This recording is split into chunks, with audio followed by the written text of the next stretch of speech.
ang kagandahan sa SA Baluyo Dental Clinics is meron munang check muna nila yung ngipin mo. Kung pwede ba. Una, X-ray. Diyan natin malalaman kung ano ba yung diferensya ng mga ngipin mo. So, yung sa akin, hindi pantay. At meron po akong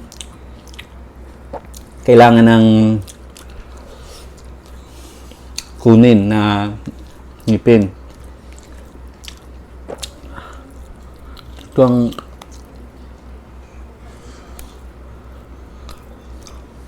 medyo matigas yung batikolon, pero okay. Kaya decided na